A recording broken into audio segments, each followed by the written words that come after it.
As Beautiful as You is a C-drama that I've been watching for a bit now. I have watched up to 38 episodes, and I want to treat this podcast as a mini review slash recap slash rant. There's a lot of things that I really enjoy about this show, but there are some few storylines here and there that really irritated me, and I wanted to do this before I went into the last couple of episodes for this show.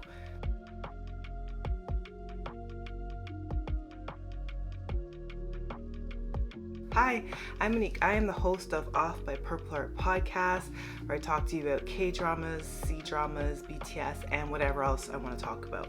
As Beautiful as You, I've watched 38 episodes. Starting off hot, I have to talk about the things I genuinely enjoy, and the couple and their main chemistry is definitely a big point to what I enjoy about this show. I will try to warn when I'm doing spoilers in advance, but I will say with the main couple, their chemistry is slow burn, and a true slow burn in the sense that the show takes their relationship like building blocks.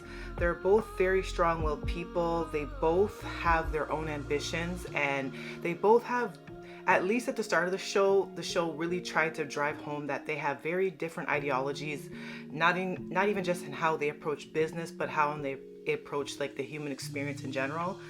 And I think with Ji Jing in particular, Ji Jing was really principled, and she had a lot of compassion into everything that she did. Like, her ethos was essentially she wants to improve the quality of life of people through everything that she knew with her computer science background, her becoming like IT support for her company where she eventually has to leave and then branch off and do her own business. So she always worked with like a thread line of compassion, and to the point where she sometimes could be a little bit innocent. Like, she had some naivete that Hanting, the male lead character, would have to kind of intervene with. But I really enjoyed that in the earlier episodes, even though we know that as an audience that Hanting, the main lead, he really liked her, and they went all the way back into college. But he had this crush on her, he really liked her, he really respected her, but he was a very hard and shrewd businessman. And the show, I think, was more subtle in his development as a person and as a businessman, in counterpart to Xi Jing. She's very intelligent, she's really smart, she's really wise, and she's able to get herself out of so many different tricky situations as far as dealing with different type of personalities in the workplace, getting a startup going, and dealing with, manufacturing issues, supply and demand issues, people undercutting her every step of the way, and having to kind of toughen up in a sense and not be as naive towards the nature of people, but still keep in part that empathy and that compassion that she had for people, and not completely lose that in regards to having to be a better business woman or a business person, and allowing her startup to flourish with this, AI software that turned out into 3D printing that creates these artificial limbs and artificial body parts that could be implemented in people to improve their quality of life. So Hang Ting definitely was shrewd and could be sometimes even rude to Xi Jing, but he ultimately wanted her to become and flourish better as a business person. And I like that their chemistry stacked up on one on top of another. So it wasn't like, for example, a C-drama like Admits a Snowstorm of Love. Chemistry was not really slow burn to me, and the relationship wasn't that slow burn. Their relationship actually progressed very quickly narratively in the show, even though the show seems slow in nature. Whereas this show, As Beautiful as You, the chemistry just builds episode by episode by episode.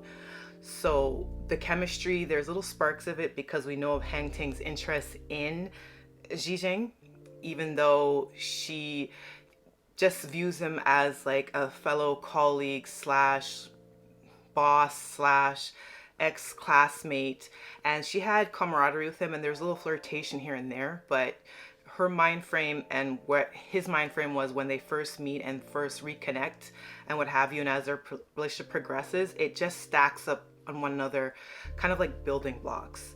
And then their chemistry kind of explodes into episode 2021, which I really enjoyed because I'm not really as familiar with the actress, but I am familiar with the actor, at least with his work with Falling Into Your Smile, and the chemistry was really hot there, and the chemistry here is so good. The slow burn is in the construction of their relationship till that point in episode 20 where things really take off. And mind you, now I'm probably going to be going a lot more into spoiler territory as I go through their character arcs and other characters and their relationships. So yeah, episode 20, definitely like episode 21, 22, like I was like screaming and I was like, oh my god, and I was like, oh my god, they're so cute now. And I was like just so enraptured with their chemistry, and just how the show played it was just phenomenal. And the show was definitely more subtle in how Hang Ting was influenced by Xi. Like it wasn't necessarily subtle, but it wasn't as in your face as the show showing just how much of his influence was towards Beijing and how she practiced business, in addition to supporting the chemistry. But God, when they got to the actual courtship moments, when they were getting together, oh my God, when they were in Germany the first time around, and there's that walk back from the restaurant, and and she's like a little tipsy after drinking some beer, some really good beer, and he steps right into her space and he kind of like grabs onto her, and then she does this kind of whoa, and she kind of like does a little tip back and he saves her from falling, and that chemistry just started exploding. So the chemistry is a slow build. The relationship is definitely a slow build. So it is a slow burn through and through. And it's not necessarily enemies to lovers. I don't even know if you want to say rivals to lovers either. It's just a really interesting relationship and how they both respect one another, but they also have their roles to play as far as their business ventures together, especially because within the show, it starts off with Xi actually being a part of one company, and then because of controversy that wasn't her fault, she was sexually harassed during like a work event, and that kind of was like a domino effect, and that bled into how her interactions were determined with other co-workers, her leaving, and then having inspiration to start up with her cousin this 3D printing company, and therefore then on and so forth. I just think ultimately the show really did a great job in building that chemistry, building that relationship, and showing how they both can be opposed to one another, and they sometimes did butt heads, and their ideologies and how they went about in the world definitely clashed, but ultimately they are a good fit for one another, and the show really demonstrates that well. So, you know, 10s across the board for the portrayal of this couple. I mean, I still have a couple episodes left, so that all might come down in flames. I will come back and do a follow-up episode and say, what the hell just happened? But I could tell you from the 38 episodes I have watched so far, it was really good. And when they argued, let me tell you, when there was a breakdown in the relationship from like episode 30 mark and onwards, like you could see exactly why at that point in the show that they were breaking up. Just as beautiful and well scripted the actual eventual coming together was, their breakdown essentially because of how they think and how they operate in the world, and how their points of view sometimes doesn't always match up, and they both can get really hot-headed and they can clash really badly. Like they come together really well and they can work really beautifully as a team, but when they clash, they clash. And I'm telling you, like the argument, like the major big climactic argument that caused that huge breakup and separation between the two of them was so well acted, and it was really well executed in the narrative in the show, because you could see all that coming, and you could see the foreshadowing. You could see Hang Ting was consistently hiding things from her because he thought, you know, this would be for her better good and that she wouldn't understand if he was to come clean, because it really didn't look good on his character. And when she finally finds out, and she finds out in a bad way from not him, it just turns into a massive mess. And then to see them kind of build back into reconciliation in the latter half of the last chapter of the show, especially like episode 36 and on, it was really well done altogether. I just find their dynamic really fascinating, and there's a couple of things that I kind of took me aback. I think the entire kidnapping subplot threw me for a loop because I didn't think the show would go that route. Like, to me, the show really did handle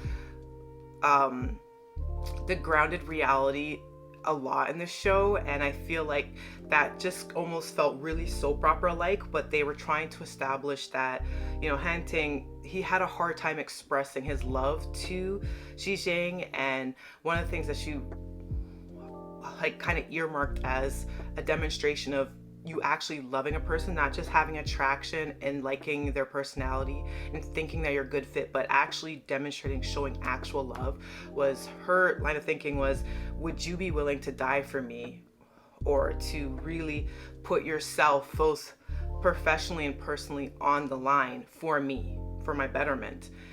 And I feel like the whole kidnapping plot was like a huge smash anvil in your face. Yes, I am quite literally willing to die for you as you get kidnapped by some ex-burned businessman turned con turned criminal on the run who is at the last edge of his rope and decides to do something that could potentially throw him into prison for 20 plus years because he has nothing left and he's a man of desperation. Like, fine, but it just seemed really crazy within the show, and it kind of took me out for a bit. But I really liked how they handled the aftermath of that event.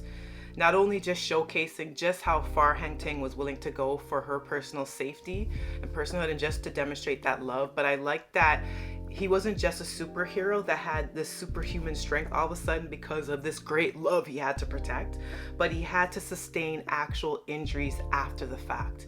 The fact that he had back issues that led up to basically developing a disability and then having to have surgery, and then seeing, you know, Xi Jing come and be a caregiver and really help and support him when he's at his most vulnerable as well. And for the show to show that vulnerability as well.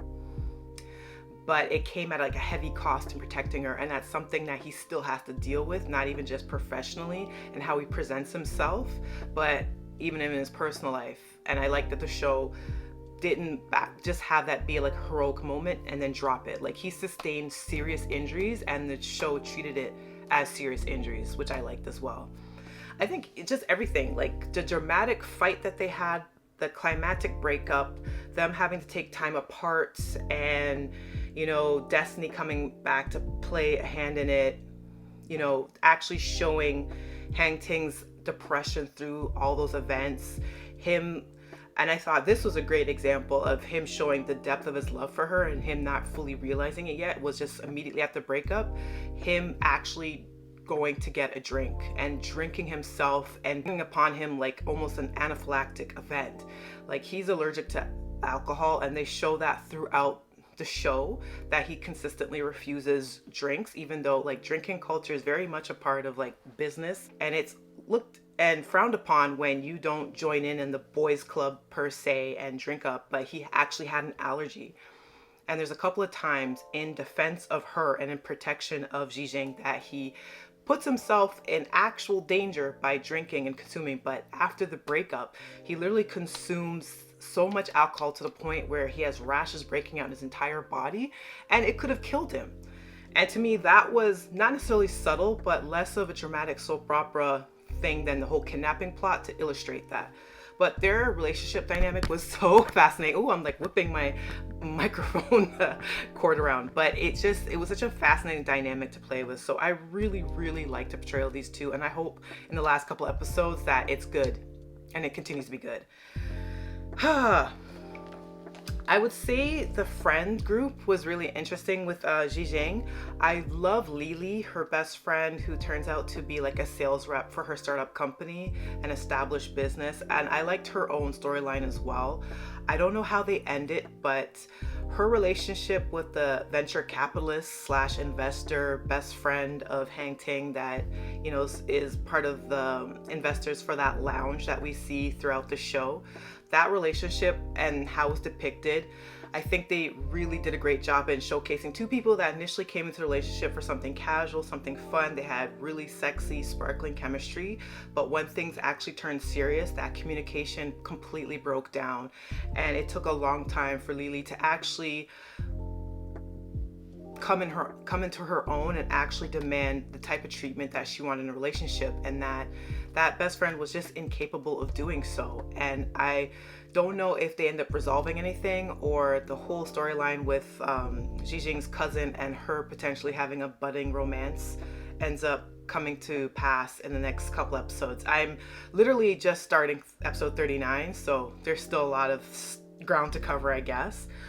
But how they handled that in particular was interesting. I like that, even though I agree with that best friend in the sense that he had a right to have boundaries as far as his relationship with his daughter and him being a widower and him wanting to protect himself and his daughter. Because of course, anybody that you have a serious relationship with, you have to take in consideration your child and their safety and their betterment, and knowing that that person's going to be there and not completely yank the rug underneath your child's life. So I understood his hesitancy and his weird leeriness about ultimately bringing her in. But once it became apparent how much he loved and cared about Lily, I just think he just handled everything awfully, and she had every right to walk away and say, no, I've given you so many chances. I've put myself out there for you. I've loved you. We've crossed that barrier, introduced me to your daughter, and I showed and expressed interest in building something with her. And even in her time of need where you needed me to step in and, babysit or visit her and do like an activity, I was there, this, that, and still you hold me at arm's length and just continue with excuse after excuse after excuse. And it's like, I don't have to feel that way. I don't need to be treated that way. And I like that she eventually got her strength and said no. So Lily, I loved that character. I loved her interactions with Zhijing. I love that she was in her own right and she had her own storyline. She was strong, and she, even though she has like the whole cool girl aesthetic, that her relationship really balanced out well with Zhijing. And I loved her. I don't have too much to say about the other best friend in the flat, even though she's really cute, and the relationship with Hang Ting's uncle is kind of treated more like slapsticky, but their relationship was fine. It was cute. My main rants, though, that's coming into that part that I was teasing about in the beginning of the podcast, the two biggest ops for Zhijing's character and the two major antagonists, in my opinion, was that third best friend and her eventual hookup with the ex-boyfriend, and obviously Zhang Li. Zhang Li and her entire arc really pissed me off. When I initially identified her as the maybe not cousin, she turned out just more to be like a family friend that just was in the know with the Hang Ting family for quite a while, right? But in the first episode, I wasn't quite clear whether she had relations to him or not. So I thought her energy towards him was really weird. But even though they're not related, but they still had close proximity throughout their life. They grew up in the same social circle, same social economic class, and and she was primed to be like the perfect wife for him. That character is so incredibly pathetic, and I hate seeing women characters being done like this. But when I identified her being an antagonist in my first impressions, I didn't think that would literally mean for damn near 39 episodes out of 40 that you were going to be an antagonist. Good God, her obsession with Han Ting and her self-esteem was so brutally low. One of the most aggravating characters, but she's not even like the biggest villain in my opinion. I'll get into her next. But her entire existence just consistently throwing curveball after curveball, basically sacrificing her own integrity as someone that is a business professional. The whole storyline and her consistent obsession with Han Ting and ignoring social cue after social cue, even before he actually verbalized, quite meanly, I'll say, to her that he's not interested. He will never be interested in her. They can be business partners, they can be friends, but the relationship thing will never go. So to drop it and stop bullying Jijing. But the fact that she kept on his neck and on Jijing's neck for the entirety of the show, and that she was the major catalyst to their major fight, and the smirk on her face when she was dangling on the staircase while Jijing's entire life was just like fracturing apart, infuriated me so much. And after everything is said and done, what pissed me off even more is that when Han Ting's life comes into question, when he does this huge heroic moment, saves my girl's life after being friggin' kidnapped, which it was engineered by her. I know she wasn't the only party. She didn't actually set out for this guy to kidnap and to assault and to potentially kill Han Ting, but she instigated and she had responsibility in that. And despite seeing him laid up in hospital because she visits him, still, after all of that, she still has to get the upper hand because she has to get her revenge, because hell hath no fury like a woman scorned. It pissed me off so bad. This character is such an idiot. Like, I could not stand it. And I don't care what the writer was trying to say about her. It's just pathetic for pathetic's sake. At least there was some subtlety with the cousin of Han Ting. Now, her and her story arc made complete sense to me. She was someone that was the head of the company. She put in her hours and work, and then here comes Han Ting. He comes into play. He gets to take over, be the CEO, and her work is being disregarded, and their relationship is cold all the way through. And she herself has like some machinations behind the scenes. But when things get really serious and her cousin's in the hospital, she absolutely takes a step back and says, what the hell am I doing here? Like, at what cost am I going to continue to play this game with him to the point where his life is in jeopardy?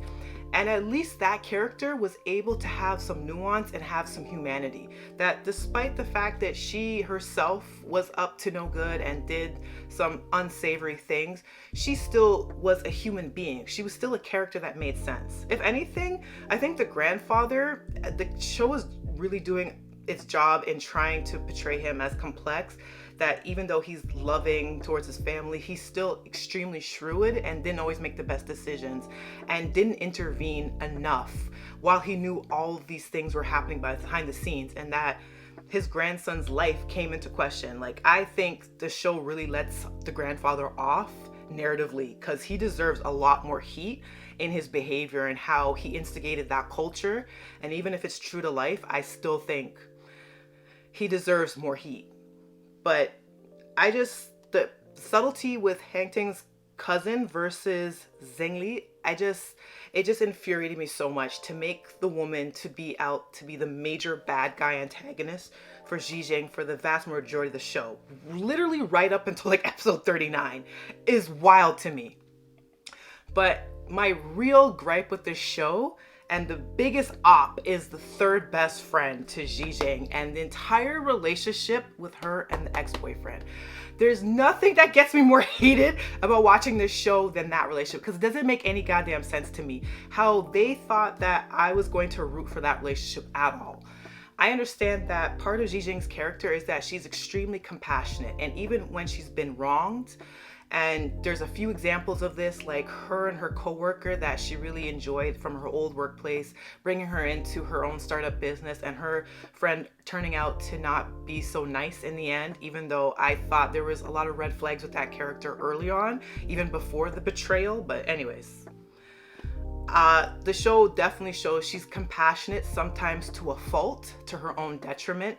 So ultimately, she was never going to be really that vengeful towards her ex, especially because she still had to work with him in a professional sense. But the whole third friend falling in love and marrying him is just really grimy to me. I think it's so gross, and I feel like she's like the biggest villain, and the show doesn't treat her as such. It is wild to me that the show made point in showing, when the few times that she gets screen time, that she was lusting after her boyfriend through their relationship. Through the entirety of their relationship, she was always eyeing them down. And every scene that we saw with her, she was giving him like the moon eyes and whatever. And when she was dating out, she'd always think of him, and that's the type of man I would want. And then within the span of 6 months after them breaking up, deciding that that was enough time and to get into a relationship with him. And the ex-boyfriend too is super grimy as well. You're telling me out of all the goddamn women in the world, especially all the women in China alone, you had to hook up with your ex's best friend just because a few times she came to you and helped you out in a crisis? Really, my guy? You're with Xi Jing for 4 goddamn years. There's so much about that relationship that it's so unsavory to me.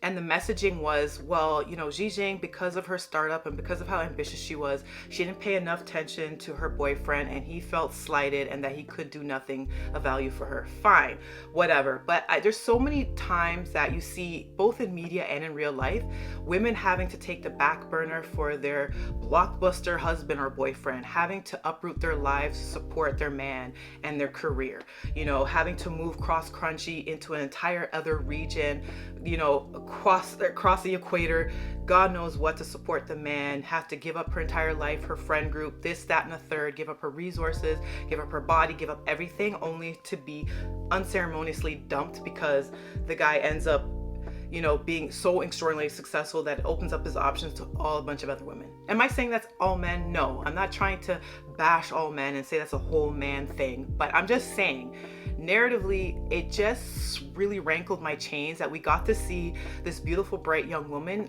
you know, aspire to have this amazing career. She had to put a lot of hard work and time into it. And yeah, there was times where she dropped the ball in the relationship.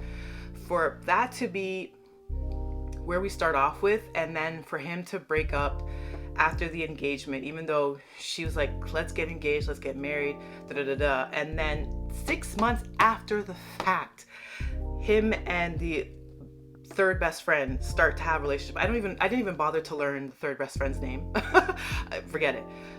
I just think it's so grimy. The invitation to the wedding, the fact that Xi Jing was there, the fact that she cried and it's supposed to be beautiful because, you know, Xi Jing and her ex didn't really fit, but him and the best friend do, and, you know, Xi Jing is so understanding and loving and compassionate, and she grew up and da-da-da-da. I just hate the lesson that teaches, and I just think that the ex-boyfriend was honestly not that great of a guy. I'm gonna be real with you. I didn't think he was that great, and I only saw the best friend go out of her way to support him and help him through crises and basically center her entire world around him. And I didn't really see that reciprocated with the ex-boyfriend. I didn't. I honestly thought he treated her like a runner-up prize because he wanted the good little wife to stay at home and to constantly be there and to fluff up his ego and have you. And I just didn't think it was as romantic and sweet and as heartbreaking as the show tried to portray it, because it didn't really make a villain out of either of those two characters.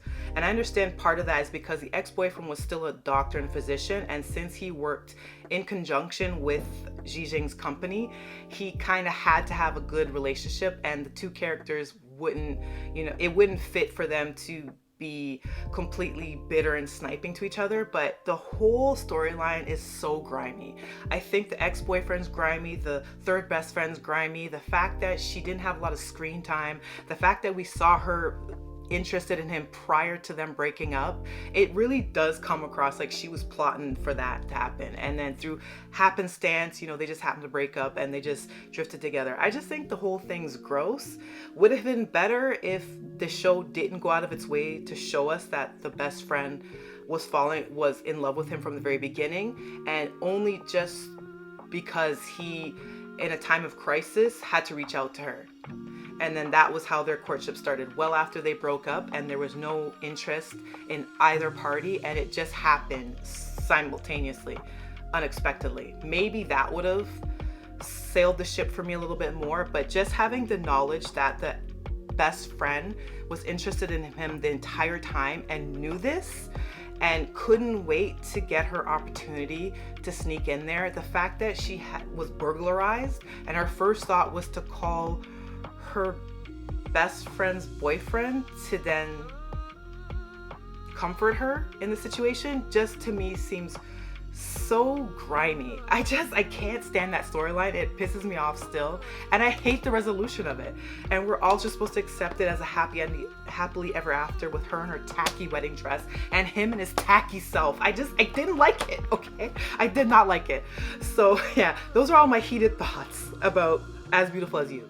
Really great show, really well acted, a lot of interesting storylines, but it does fall sometimes to the more soap opera-y elements, and there's clearly things that I had to critique. That betrayal of that relationship in particular I had to get into. But the show is really good, and we'll see with the final 2 episodes. So technically there's 39, 40, and I think there's a special episode as well. So I might come back and give you my thoughts. Hopefully the show sticks the landing. If you're watching via YouTube, tell me your thoughts. Do you agree with my rants? Am I out there? Or do you see where I'm coming from? If you're listening via Spotify or Apple Podcasts, I love you so much. I appreciate you. Till the next one. Bye.